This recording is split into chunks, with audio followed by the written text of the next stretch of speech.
I mean, the amount of stuff that people have tried to do to it is like insane, right? Like, from the Ledger team spending probably close to $1 million trying to break it. No way. Yeah, I mean, like they're Really? Today we're joined by Mrs. NVK, founder and CEO of Coinkite, makers of the Bitcoin Coldcard. We talked all things adversarial thinking. What is adversarial thinking? How important is it when designing a Bitcoin hardware device? And how does such thinking play into other aspects of life? Our guest has a lot of great insights and, as a bonus, a pretty darn good sense of humor. So sit back, relax, and enjoy this latest episode of Mentor Sessions.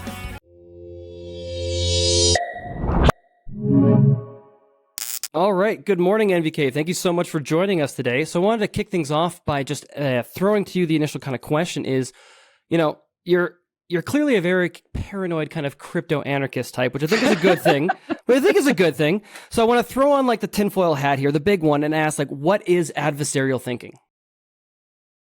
So essentially, like, this comes from game theory, right? Like it's this idea of you try to think of like, the worst case scenarios or like the worst things that could come at you, right? There's this famous quote, forgot the book now, just drawing a blank, but only the paranoid will survive. And essentially, like when you're working on security, like you have to deal with unknowns, right? And how do you do that? It's like, these are unknowns. Like you don't know these unknowns, right? So what do you do, right? You try to put yourself in the shoes of somebody trying to attack you, right? So, you try to think, hey, like, and everybody does this in their real life, like in normal life, right? It's like, well, I'm going to lock my house door in case somebody tries to open. Right? Okay, like, fair enough. Yeah. Right? Like you are engaging in adversarial thinking, right? Because, I mean, it could have been that your grandmother came to visit and now the door is locked. Right? Yeah, I mean, maybe you got that one wrong, but like given the trade-offs of your grandmother maybe having to ring the bell, so losing some convenience, right? You protected yourself maybe against somebody trying to steal an Amazon package from inside of your house or something, right? So like, it's just this idea of like trying to come up with like game plans and like, first it's like, what can people do? What can I do to defend myself? And what are the trade-offs? Because it seems like there's always going to be trade-offs in that sort of situation. Sorry, Gary, I interrupted you. No, this just sounds like common sense. Like what somebody might call adversarial thinking just sounds like not being a dumbass. yeah, okay. Okay, so rule number one of adversarial thinking is don't be a dumbass. Don't be a dumbass. Don't be a dumbass. Okay, so if we take That's it then, and we kind of think more about like in terms of like computer security, because I think a lot of people have gotten really complacent in terms of their computer security. They've gotten really used to people doing that sort of stuff for them. Maybe even referring back to some stories from Coinkite or what you guys are doing there. How are you guys thinking about computer security from an adversarial lens? So, we have like a lot of security researchers that, try to do things against us, like, do you in a have friendly like way. penetration attackers kind of go in and test stuff? So we don't get into the details of a lot of stuff we do. Because that would be bad for adversarial thinking. Yeah, but I mean, like, just between like the three of us, though. That's right. Yeah. No, but let's just say like your normal security company, right? An average security company is going to have like, people who they pay to try to attack them, people who they pay to try to like review and audit like code and things. They're going to have like internal people that, try to do some of that. They have that kind of mindset, right? That's why they're in that industry. They themselves do some of that work. And, and then, you do research and you try to figure out like, the most amount, like essentially like, it's like the volume of stuff that could happen, right? Like what can happen. And then there is one thing that is the difference between people that have been in the market for a long time and people who are new to the market is that like, time in the market is the best way to get battle tested, right? So we have like, first of all, Coldcard has been in the market for like many years now, right? So, I mean, the amount of stuff that people have tried to do to it is like insane, right? Like, from the Ledger team spending probably close to $1 million trying to break it. No way. Yeah, I mean, like their Really? lab, like Wow. To like other companies trying to find flaws, and it's always like security is a moving target, right? So you have to always sort of like be taking this feedback in and hardening products till you reach, like there is a balance, right? That balance is cost, right, and convenience. So can I make you advice that's maybe like 10 times more secure than what we have? Probably, but it's going to cost 100 times more. Sure. So then it's like, is there a market for that? No, right? So it's like, it's always this sort of balance, right, that we're playing with. And then there is what's also available and possible, right? Because nothing is unhackable, right? Like, given infinite resources and infinite time and infinite samples, you can do anything, right? So, for example, the fun thing with Mark IV is that nobody has demonstrated to us that they're able to see the extract. Okay. Right. Even physically, like that, no one is thrown in. Physically. Okay. Yeah. Nobody has. Is it possible? Absolutely. I'm pretty sure somebody out there, eventually will figure out how to do it. Right. If the NSA is listening, they may have found a way. Yes, but here's the thing: how successfully can you do that given one sample? Yeah. Right, because you're going to probably destroy the sample trying to do things. Right. So there is a margin of error there, kills the sample. The other thing is like, how much money do you have to do this, right? I mean, the NSA is infinite money, but your average other attacker is not, right? What's the ROI on that? Exactly, right? And can I go after other targets, right? So this is the main thing when it comes to security. Not the main thing, but one aspect of it is like, if you don't want to get eaten by the bear, you don't have to run faster than the bear. You just have to run faster than the other guy. He's going to have longer legs than Gary and I'll be fine on our backpacking trip.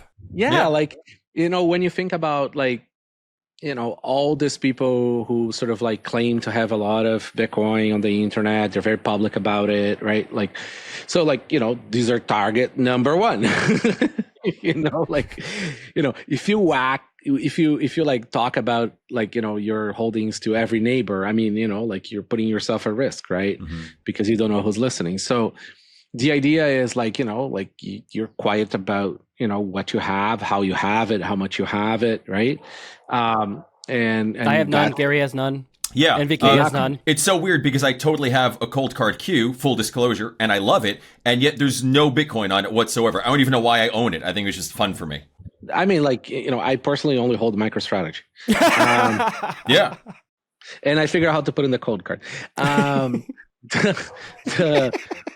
So good. So anyway, so this is the idea, right? And these are things that everyday people can do it in their lives, right? Like you can maybe get a little piece of paper and try to just draw out, like, like this is where my stuff is, this is how it's set up, and then you try to sort of like map it out to the little piece of paper, like, like what could happen to it, it's like, what if my house burned down, right? Like what happens? What if somebody breaks into the house and take it?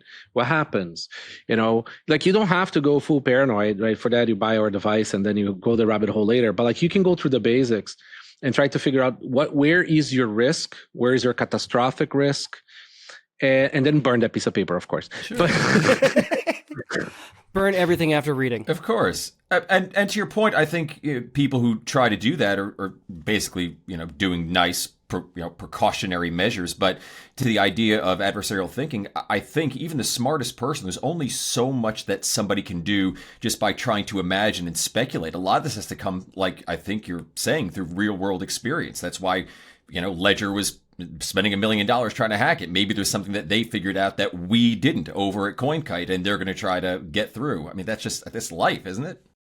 Yes, it really is. Pay attention and learn. Like try to understand what you're doing. I think that's the first step. It really is. Like that's why I created that little website, the bitcoinsecurity.org. That's why you guys exist. That's why this community produces so much education. Like you have to learn how to drive before you drive, right? And there's no substitute for that. I mean, if you're not willing to learn how to drive, like take the bus. So keep the money with somebody else, like because you will lose it. I'm curious then too, even on that note, if we like step away from Bitcoin for a second, is there anything maybe data related or just like general computing security related too that you think is kind of overlooked by people that they should be thinking about where attackers might be trying to come after them or how they might be making moves? Sorry, guys. A few minutes later. Don't worry, our editor can pull this out. No. I'm really sorry. Getting like a bunch of messages like Our editor being Nathan right here. Me. And I'm going to say to Nathan, no, I want the long pause, uncomfortable moment with the black screen so nobody can see what's going on. Okay, Leave it in. Leave it in there. Perfect. Field suspension. Sorry, what was the question? So what I'm wondering is, so we, especially from the Bitcoin perspective, we're already coming in assuming everybody's trying to steal our Bitcoin. At least most people are. At least they're a little bit aware of it because it's value. But I'm wondering if there's things that you've maybe seen in your experience for people to understand why this adversarial thinking is so important as it applies to other things, even just like computer security more broadly speaking. Oh, absolutely. So like, most people don't practice decent like OpSec, like security hygiene, right? So they will use the same computer and browser that they use for porn to go to your online banking to wait a second, I got to write this down. Hang on. Gary, take notes. Exactly. And they will, they will use the same computer for other things, like they will use the same phone number for, second factor authentication for a bunch of stuff. They'll use the same password and everything. So like, there is a million things you can do. If you start just using a little, I know common sense is not common, but if you start using just your brain a little bit, start thinking through things, everybody has the instinct. Like everybody understands that if you use the same secret on everything and one thing leaks, now you're exposed, right? Thankfully, computer manufacturers and, like Apple, whatever, like they try to help the user a bit. So, like they made the password manager be an integral part of the system. So it's a lot easier to do that. They help you hide your email, right? So, because if you use it, like your full name, are you guys doxxed? I don't know. Yeah, we're full day doxxed. Yeah, totally. Okay. It's So bottom if of the you screen. like gary.mahmood@gmail.com. You got me. For your Coinbase, for your online banking, for whatever it is, right? Like now, when that database leaks, somebody knows exactly who that is. Yeah, but my password is super secure. It's 7 characters, all lowercase letters. So good luck. Right. So this is the thing, right? Like it's just about using a little bit of it's a healthy paranoia, right? Like it's like, when we talk about being paranoid in this space, it's not like, a psychotic issue. It's more like it's about like hoping for the best, but preparing for the worst, because these things do, like, there is no backseas with Bitcoin, right? Like if it's the same with having gold in your safe at home or a bunch of cash with you, right? Like you have to be prepared to do that. I guarantee you that somebody gave you like, $200K cash in a bag and said like, take it from this place to the other place. You're going to go sweating on the street. You're going to be blatantly obvious the whole way, just and trembling. What you're going to do?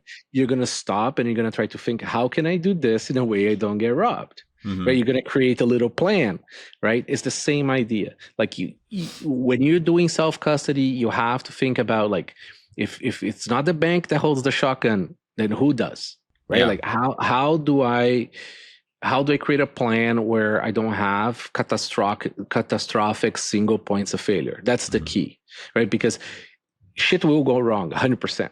Like it's almost certainty that at least one thing will go wrong. Make that thing be redundant. Yeah, that makes sense.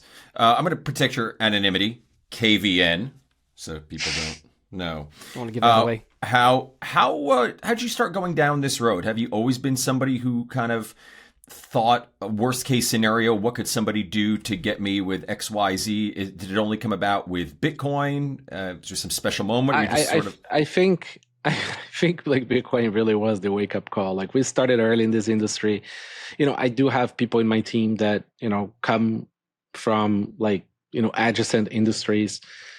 And like I think through experience and seeing what it was to be early in this space and seeing the proof of burns, like people accidentally sending to the wrong address, not even a valid address, like so losing their BTC and paper wallets being lost and friends losing BTC we gave to people. Like it's you learn, right?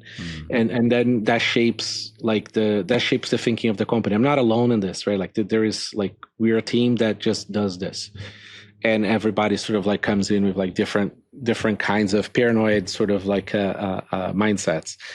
and that's how we create the system. I'm curious because you guys have been here for so long too. Because if I'm not mistaken, you were in exchange first. If I'm not wrong.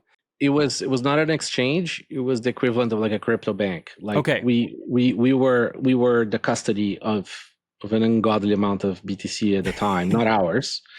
And like, you know, everybody got. No, I mean, funny enough, it's like, yeah, it started that way, and then we slowly, like, as multi-sig was invented and integrated into Bitcoin P2SH, then we sort of started to roll over most of the customers into that, the ones that want it, and then slowly sort of like deferred that custody to them, and then we sort of got tired of being that industry because it was very shit money at the time, and also just a lot of headaches, as you can imagine. Yeah. And we told everybody we're closing down to please take your money away in the next whatever amount of time. And we closed down, people got their money back, and nobody ever heard about it anymore. All right. You mentioned multisig. I don't know if you can offer any advice. Let's say somebody, hypothetically, had a 3 physical wallet multisig setup that they wanted to do. Would you have any recommendations on like where to store it, like at a friend's house, buried in the woods, like each one separately? Like how far are we going down this? So this is a super hard question because people are different. People have different risk profiles. People have different tolerances for risk. People have different circumstances in life, and people live in different places, right? With different risks too. So, you know, like if you're talking about like a guy in Miami, it's a very different risk than you're talking about a guy in São Paulo. That is very different than a guy in France. Sure. Right? Yeah. So, you know, like ideally all of them should have like each key in a geographically different place, right? At least the backup.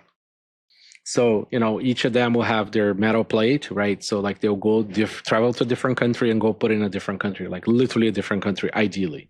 Wow. All right.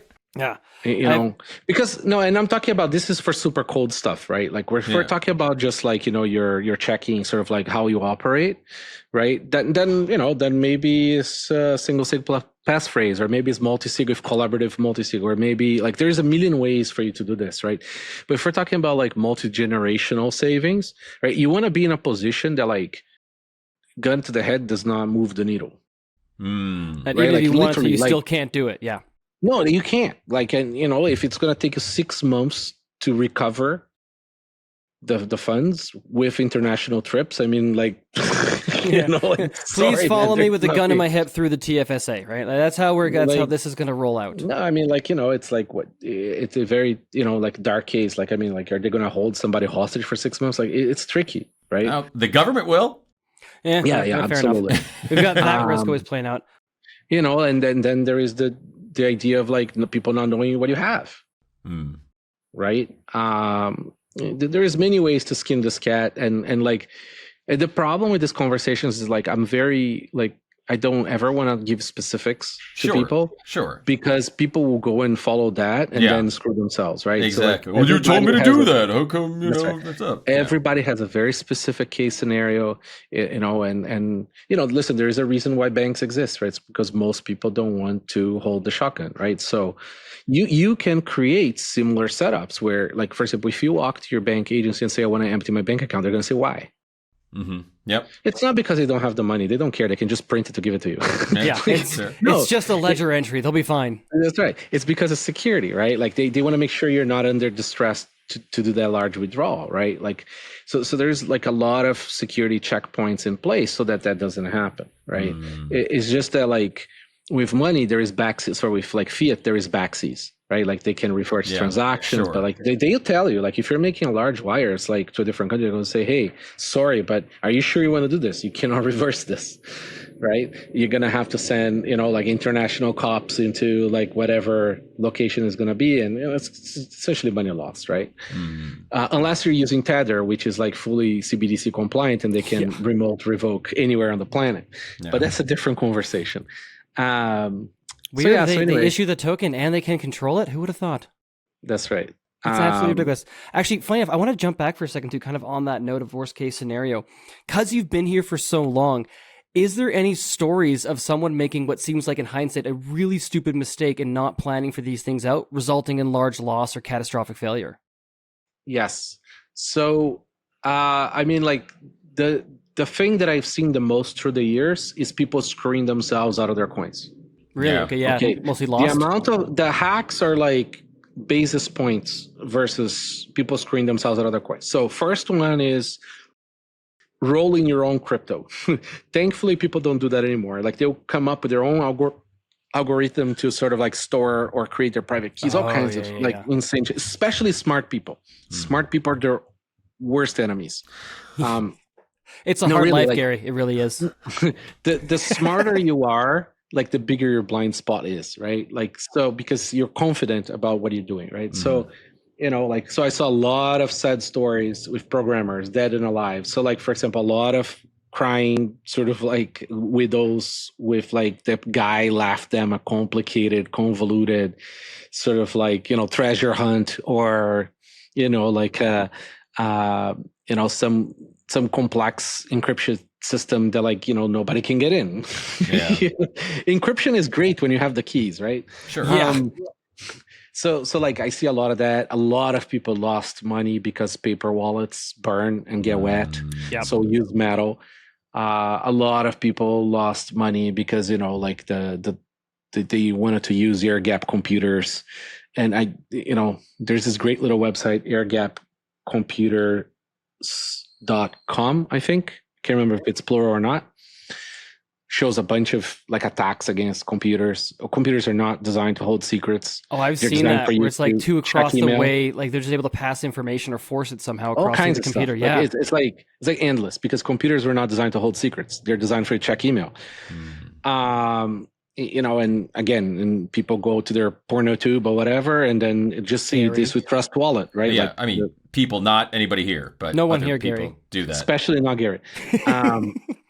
So yeah, I mean, it's tricky. Like people do things, especially when they're smart, trying to sort of, it's like you go down the rabbit hole and you create some sort of confidence. But the problem is you don't have economies of scale in your custom solution, right?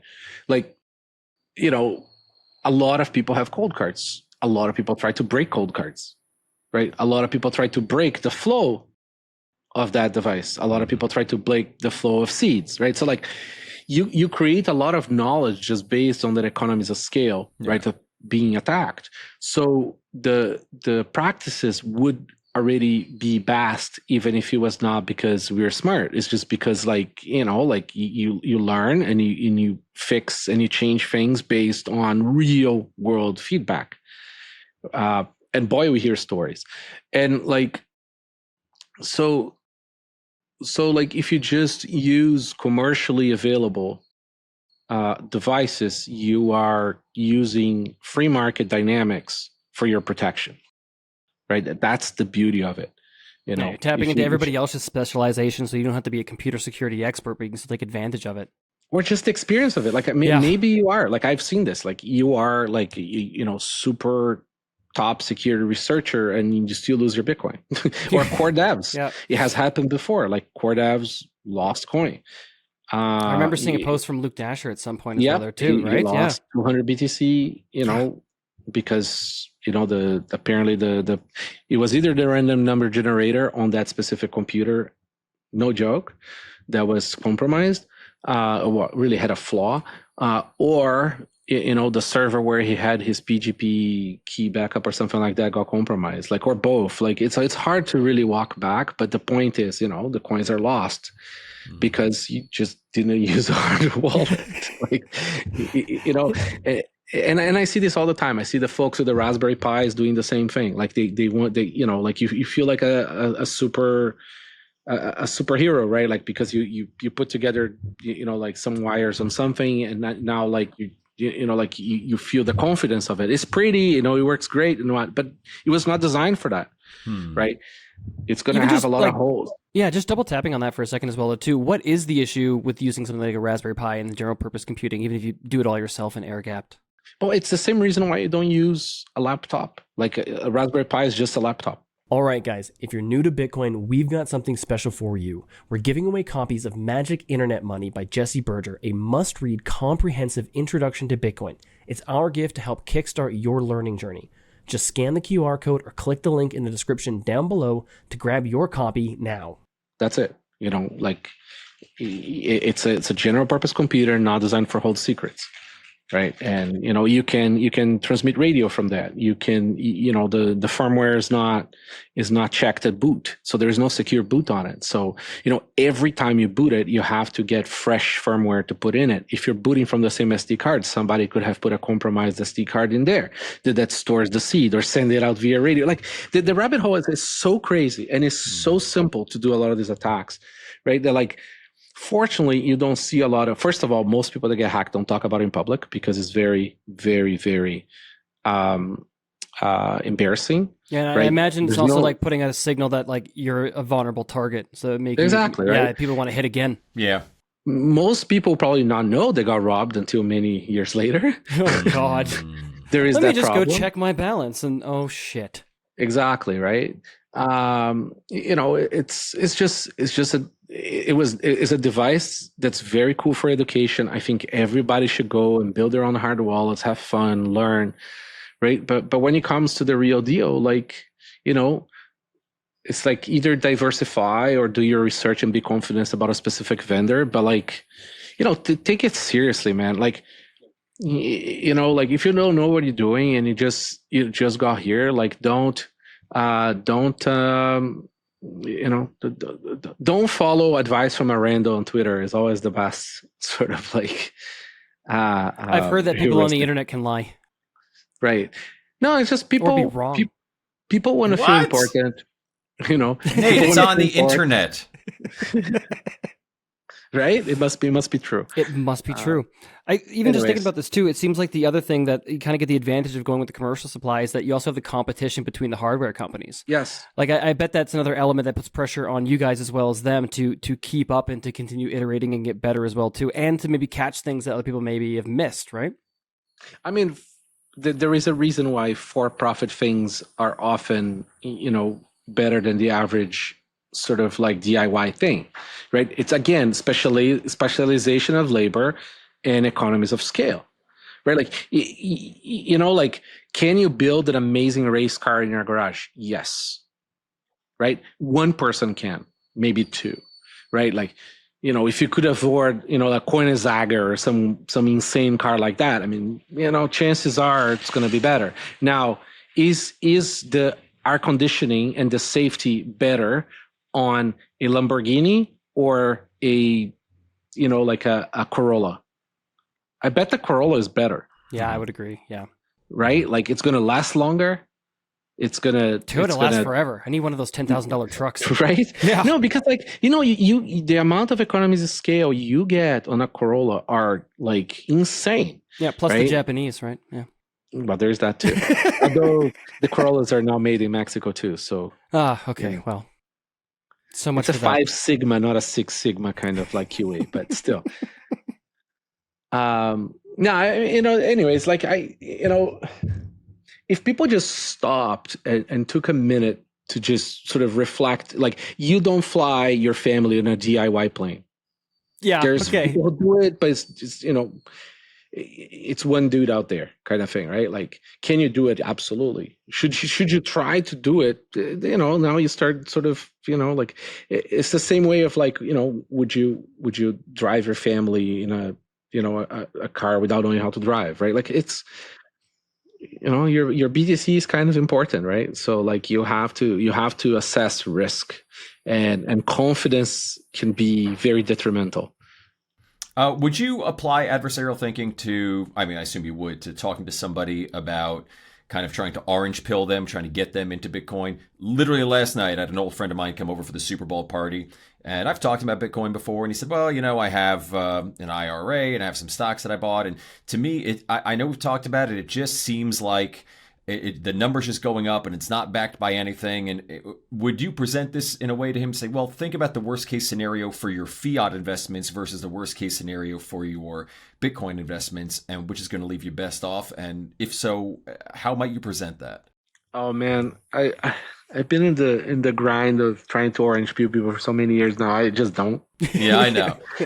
No, really, like I just don't, because I find that people just get sour, like because they go 2, 3 many cycles later. They're like, because you tell them every cycle, It's every ego, year, whatever, you know, every family event, you know, and then people start getting very mad at you. To like, Yeah, nothing pisses off friends more than success. but you know, I do talk to people about the difference between like, you know, what an ETF is and having the actual asset, right? Like, you know, and you know, it's the difference between having gold and having, you know, some gold stocks, right? Like,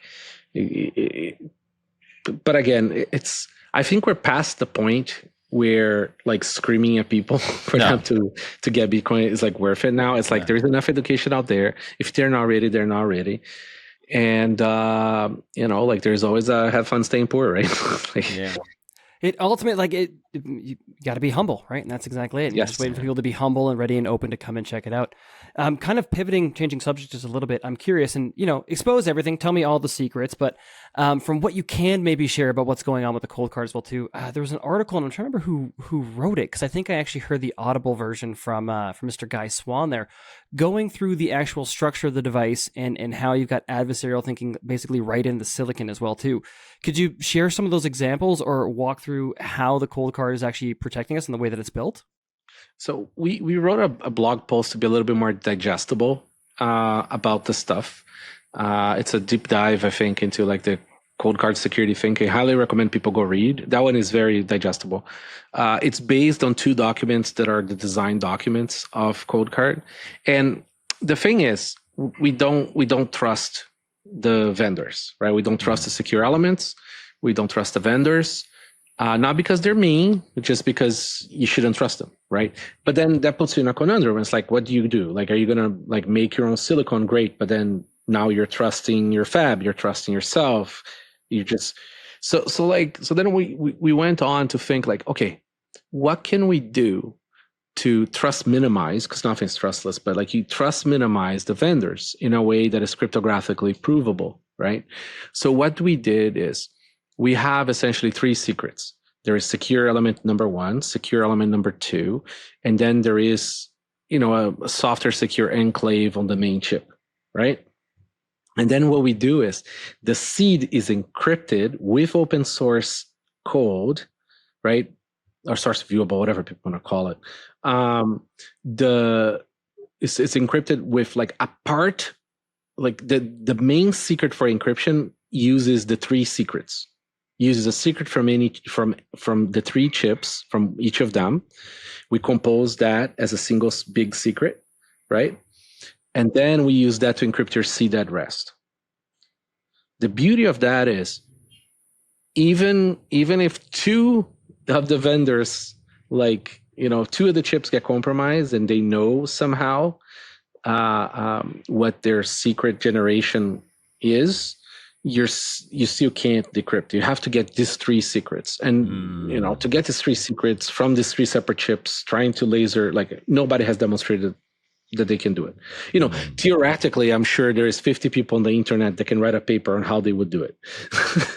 This is how I would do it, and I promise you it would work as soon as I actually get in the lab. Exactly, it has not been demonstrated. So, you know, like that really increases the level of security. Now, we do the same in 3 different ways for seed generation as well. Okay, you can use the cold card seed generation. We use secrets from 3 different sources. We then put and where are those so I can make a note? Yeah, sorry. It's all there. It's all public. That's the beauty. Okay, beautiful. We then we put it through a SHA function, right? So then like you cannot reverse engineer that, right? Like that secret, that was right? Yeah. And even if that secret had like a lot of like evilness on it, it doesn't decrease the quality of that secret, even if 2 of those were bad. You know, it gets complicated on the math, but it's almost that's the practical, not the theoretical sort of like thing about it, right? And that's comparing to every other hardware wallet that doesn't even do like 1,000th of this, right? Yeah. So anyway, so we do that, and that's how we generate your seed. However, let's say you don't want to trust us. So what we let you do is you can mix that secret with some dice rolls. So we which mix is the two of them. beautiful. So essentially you adding, more noise or more things, like essentially more entropy to that secret. That's what the kids call it, entropy. Exactly. Now, if you want to go the third way, that's the true solver way, is you throw the dice and you're responsible for generating that secret. So now you have to really throw 99 dice, not type 0 99 times. You have to actually do it. And then you're going to have your... And the cool thing about this third one is that you can reproduce it. If you write those down, you can take another hardware vendor and you can input the one that supports the same dice generation schema that we have. You can input into the other one and you can prove that we're doing what we claim to be doing. Yeah. You get the same result each time. And it's 99. I thought it was 100 for some reason, which, by the way, selling the giant bag is wonderful. Thank you for doing that. Yeah, that's right. If that's what you did, which you definitely didn't. Because 100%, because I would never experiment or try with these things as well too. It's funny. One of my favorite things about like working with the Coldcard, just from the educational standpoint as well too, is both the firmware light at the beginning that has been verified and the anti-phishing words. Because every time I get started with somebody too, and I wonder if you could just even go into what exactly is going on there, but it's a wonderful conversation piece of indicating exactly like the next level kind of thinking of attack that people need to be aware of when dealing with Bitcoin. Because even just explaining the purpose of the anti-phishing words, a lot of times they haven't even considered that threat vector. All right, guys. Now, a quick brief message from this episode's sponsors. Bitcoin Well is the best place to be buying and selling Bitcoin in Canada and the US. And now with Bitcoin Well Infinite, it's also the best place to be making large buys at their OTC desk of over $50,000. Their white glove service gives you fast transactions, no slippage, and the lowest fees. You can scan the QR code on the screen or simply head to bitcoinwell.com/BTC sessions to sign up today. And you can share your own personalized referral link to earn commissions.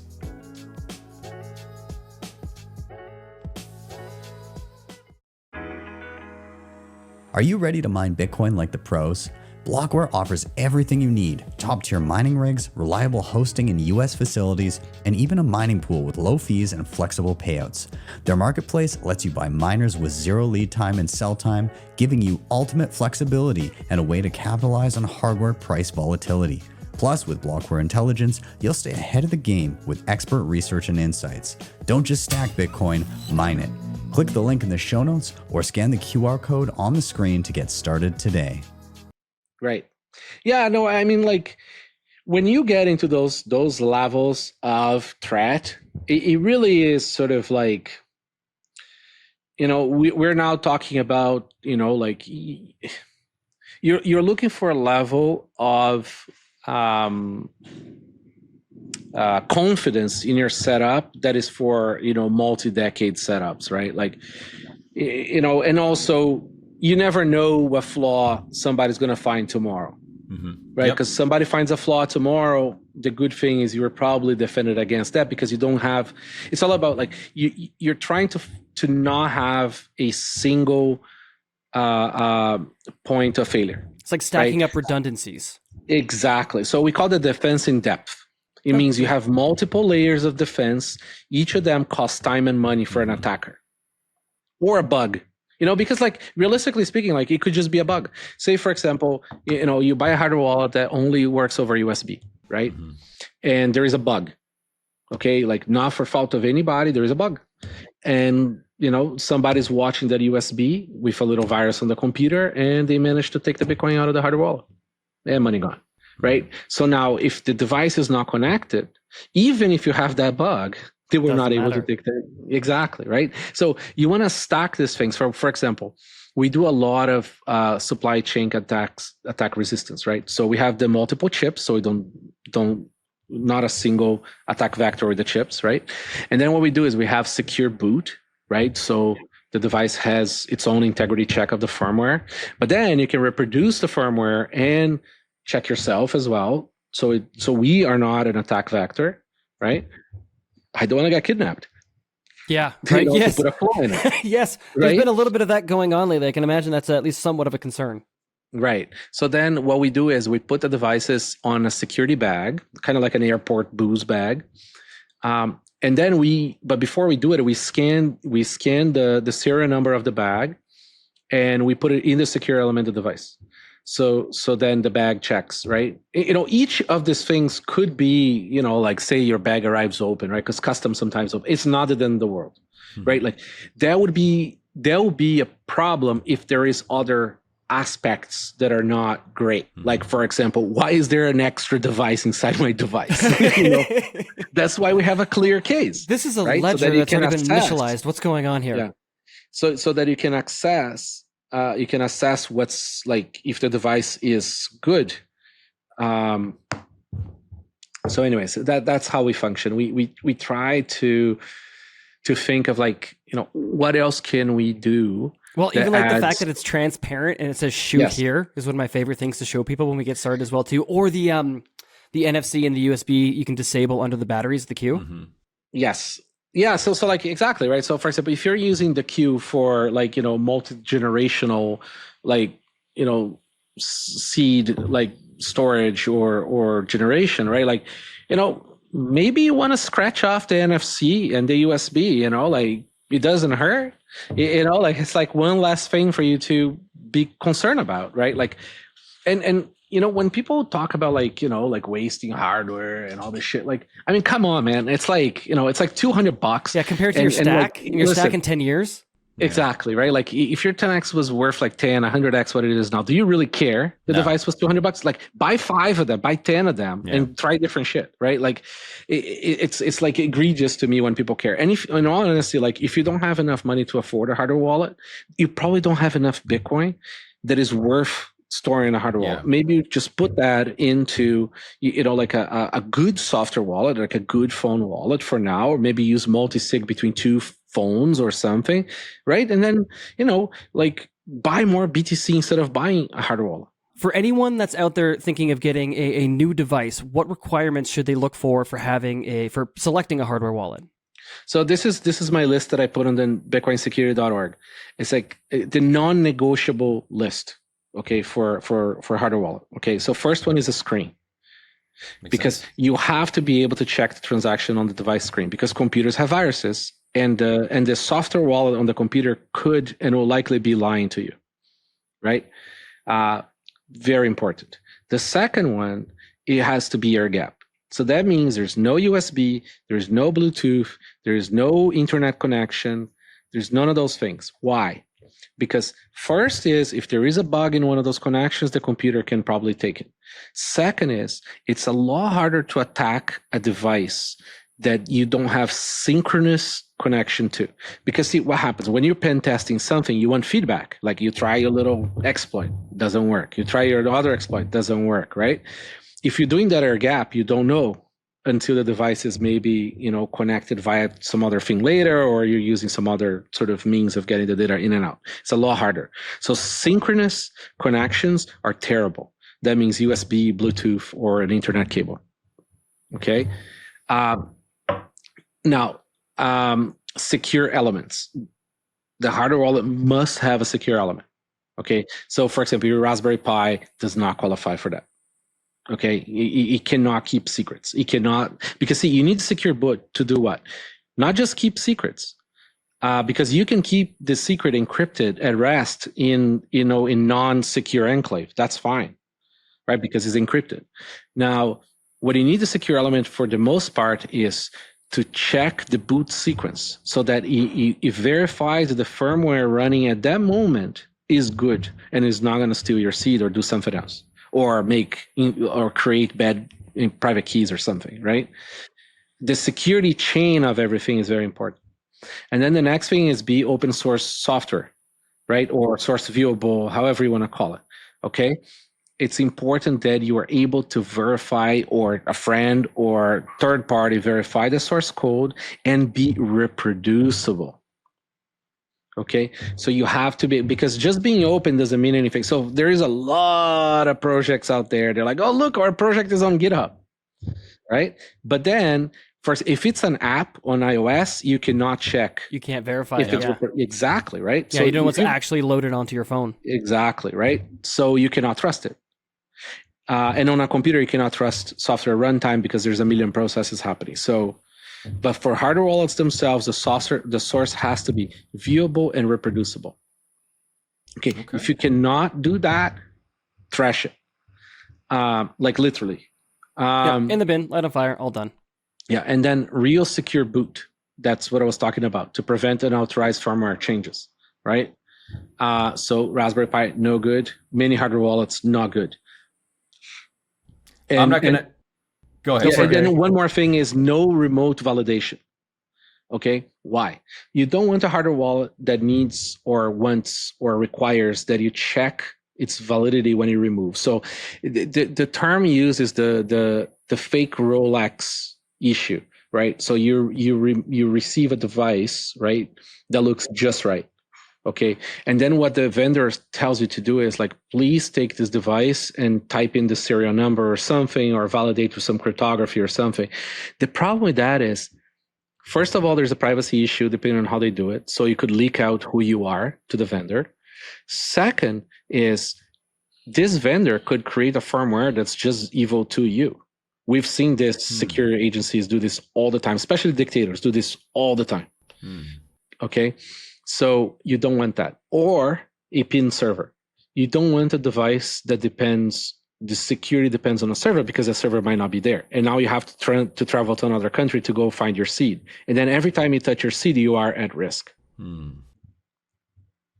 So I don't want you to name names if you don't want to, but other than Coinkite, how many current hard wallets satisfy all those criteria? I'm just gonna leave it that like I recommend Coldcard at this time. Like it's pretty brutal. It really is pretty. Like it's actually like it's one of those things that pisses me off, because like there's a lot of people that want to do multi-vendor, multi-sig, right? Or I want to be able to recommend one or two competitors, right? Because I think it's important to have alternatives out there, and some of them were better and are no longer that great. So for example, the guys from Ledger, right? They are a very professional, like very hardened, like device. Okay, like no doubt, very hardened. These guys know what they're doing. However, it's closed source, and now they have that sort of like upload your seed as default, and then there's a bunch of things that went downhill from there, right? So like I have a lot of respect for their security team, but I no longer recommend the device unless it's a multi-sig, multi-vendor kind of thing. Like, and then like they are probably the only people that I would like say it's a little safer on the USB side, because they are playing at a different level. The other devices all require USB, or they have like a bunch of issues on architecture, or they're using, ESP32 stacks from China.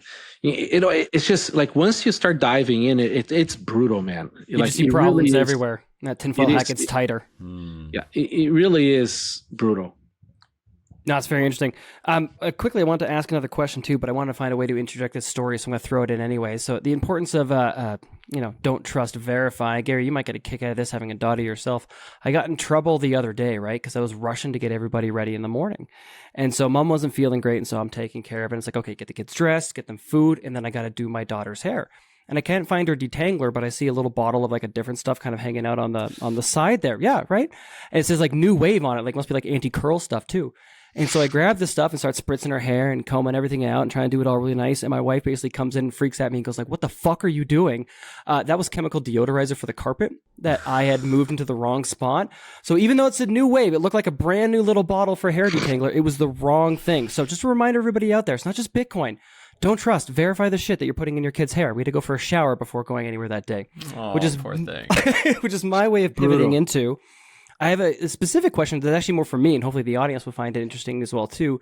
When it comes to the new firmware updates, do you have kind of a base position on whether or not that's something that you should be regularly pursuing, or it will ultimately be fine? I have very strong opinions on this. Awesome. Let's hear your very strong, passionate opinions. So first of all, never rush into anything when it comes to cryptography or your HODL, ever. The first move is not to run for your pile. Mm-hmm. Okay. The first move is breathe and go read a little more. Okay. Because see, every time you go towards your backup, you are at risk. Okay, you're at risk of leaking your backup when you take. That's why you never make backups in seed QR or something like that. Those are great to transfer from one wallet to another, but they're terrible because any camera in your environment can read those seeds. Can pick it up, yeah. It's terrible. Every fucking TV from China now has a camera, right? Every fridge has a camera these days. It's getting really weird. It's brutal. So anyway, so the first thing is don't freak out, just chill. Okay. If the vendor does not say it is a critical security update, do not update unless you have the device in hand and you really want to try the new feature. Like if you don't have a reason to update, if the vendor is not saying this is an important update, don't update. Just chill. You can do it later. And just out of curiosity from the Coinkite side, how would we know if it was a critical one? We will say, please update. This is a very important update. So at least security browse update. by the page on occasion. Yeah, no, but like oftentimes, like if the vendor says security update, it's probably a good idea to update. Maybe wait for a few people to update first. Maybe put some feedback on the internet. This bricked my device or whatever, right? Like, for us, it doesn't happen. Like that doesn't like we really check against that kind of stuff. But it's always good to wait a little, unless it's like some catastrophic failure and the vendor says like, dude, fucking run for your life and we'll fucking update now. Like, but even then, maybe don't because it could be fake, right? So right. Just best thing is just chill. Okay. All right. Beautiful. I like that, Gary. I got one last question for you. We're talking about adversarial thinking, and clearly through this whole thing, you've not wanted to show your face. Now, this seems to be a fairly recent phenomenon. What is your thinking behind this? Because I'm thinking everybody knows what you look like. At this point, kind of the cat's out of the bag. So what is it that you're hoping? And if you don't want to share, you don't have to share. But what is it that you're hoping to gain by I this? totally do. So what I've learned through time is that like there is always somebody out there trying to be famous. Okay, like lots of people want to be famous in every possible space, right? Which is great. Gary's Gary the actor, not even no close. interest. That's a firewall, right? Why? Because see, like advanced attackers, there is you really legitimately practically cannot hide. Okay, they'll hire proper professionals. They'll find anybody. Okay, like those days of being able to disappear unless you're McAfee, on a riptide like Papisco or something like that. Wherever he is, I hope he's happy. Yeah. Exactly, me too. Third wife or something, right? He's the hero we don't deserve. Exactly. Yeah. But the thing is, like, just having a little bit of a separation between who you are now, physically speaking, and the current state, like whatever latest thing that there is out there. Is like a huge improvement in your OpSec, right? Because, like ideally, like especially if you work in this industry, it's a little different, right? Because I still have to, I still want to participate in the discourse. I still want to participate into all the things Bitcoin, right? But I don't want my current neighbors to accidentally bump into my face talking about this stuff. Or I don't. I think just decreasing your visibility and making that into a principle where you just started to not having your face on everything helps a lot, because again, it's there's plenty of people out there that want their face to show up. So I think that's very helpful. And speaking of, if I can make you a mask of my face, could you wear that? Because that would help me. Can you get one of those AI videos to just AI you into my screen? That would be fucking awesome. Do it. Get one of those just Hollywood quality masks, right? Just Mission Impossible to show. Right. Win-win. Yeah, exactly. It's just it's like your current haircut doesn't people don't know what that is. And people are preoccupied with their own lives, and it's better hygiene. I fully expected if I ever happen to run into an event or something too, just to be completely or maybe change disguised. Genders. Oh, maybe that's a good one you now. could do. Maybe you're a really jacked woman too, right? With blonde hair, and you do That's Clark it. Kent glasses. I am going to start asking people to put the she pronoun on my on the legends of every podcast. That makes sense. Done. I'm going to make a note of that right now. I'll make sure to include that we had Mrs. NVK here. Or sorry, Mrs. KVN. Oh, please do. I really that would be hilarious. Oh, I'm not joking. I'm going to do it. Perfect. Yes. I'm gonna tuck in before every future Bitcoin transaction. But what's the title for married woman? I'm a married woman. Mrs. You would be There a you go. Mrs. Yeah. There you go. Yeah. Mrs. NVK. Mrs. Love NVK. it. Perfect. I absolutely love it. That's the best way to hide. And I guess you change your passport these days too, right? I mean, assuming you still contain a Canadian one, if I'm not revealing too much. I mean, there. if you're Canadian, it can just be an X gender. Yeah. No other country on earth. All right. Cool. Oh, absolutely beautiful. Well, Mrs. NVK, we really appreciate your time here. Before we kind of wrap up and let you go, where can people find you that you want to be found? What should people go and check out?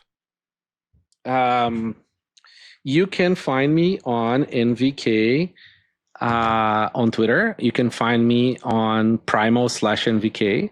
You can find me on Coinkite.com is where our products are.